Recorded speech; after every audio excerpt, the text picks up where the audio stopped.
Monday, March 13th, 2023. It's Mergers Monday, folks. We got a couple deals to talk to you about, and we're going to circle up at the very end to talk a little bit more about this banking crisis we seem to find ourselves in.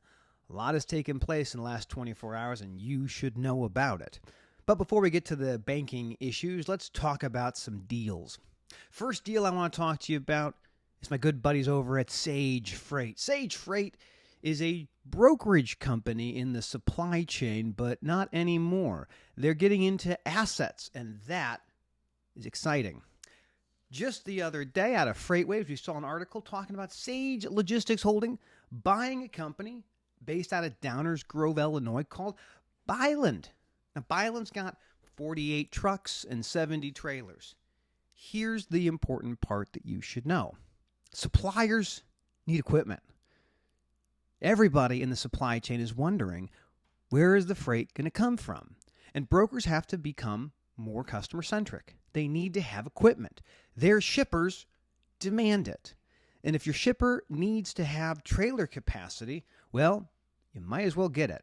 So I'm excited to see how Sage Freight continues in 2023. Will there be more acquisitions in the asset-based space? Who knows? But ultimately, this is a business that is focused on the customer, and that is a big win for everybody. Now, the next deal is also pretty interesting. Actually, much more into my wheelhouse of mobile maintenance. If you've been following mobile maintenance for a couple of years, there's a lot of interesting players, and one player in particular has got my attention. The company's called Spiffy and recently ran up a Series C round of fundraising. Spiffy ultimately raised about $30 million, and that $30 million is going to be put to work, describing and defining and building a better mobile maintenance experience. See, mobile maintenance is what customers are demanding. They want you to come to them. Just like we order things and have it delivered to our homes every single day, we watch other retailers change and say, okay, well, we'll start delivering to you too. Well, maintenance is no different. My family's been doing mobile maintenance since 1991. This is a business that the customer truly wants to be a part of. And who else wants to be a part of the mobile maintenance craze? Well, not only the venture capitalists we see in different places, but here are some of the strategic investors in Spiffy's deal. Shell Ventures. Well, that makes sense.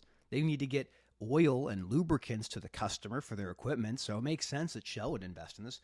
Goodyear Ventures. Goodyear, interesting tires. Mobile maintenance is a great opportunity for tire services. And also Manhummel. Ooh, manufacturers. Here's the thing, folks.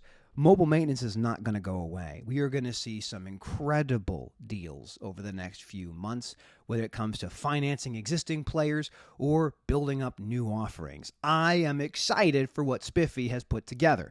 Look forward to seeing how they take that and grow the business. Now, finally, let's talk about banking. Yesterday, the joint statement by the Treasury and the Federal Reserve and the FDIC came out talking about the crisis that we're experiencing. Now, it has been clear that it's more than Silicon Valley Bank at this point. Several banks have gone into FDIC receivership and potentially more to follow. This is not a question of banks being, terrible at managing money. This Silicon Valley certainly was, at least not managing the long-term risk of the bonds that they invest in with the massive amounts of deposits that they received. The thing that I want everyone to understand is that your deposits, if your account is less than $250,000, is insured. It is with the full faith and credit of the American government. There is nothing more powerful than the full faith and credit of the United States government. So if you're worried about whether your deposits are safe, if it's under 250, absolutely they are. But if it's more than that, that's a very interesting question.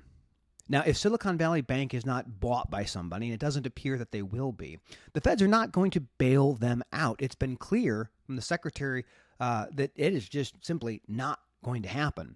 What will happen is the assets, what all the different holdings that the bank has, as well as all the different, things that they can sell, will be sold. And that money put into this place where people can make claims against it and say, hey, this is how much I had in the account originally. What is my amount that I can get out of all of this sale of the things? It's a pro rata distribution.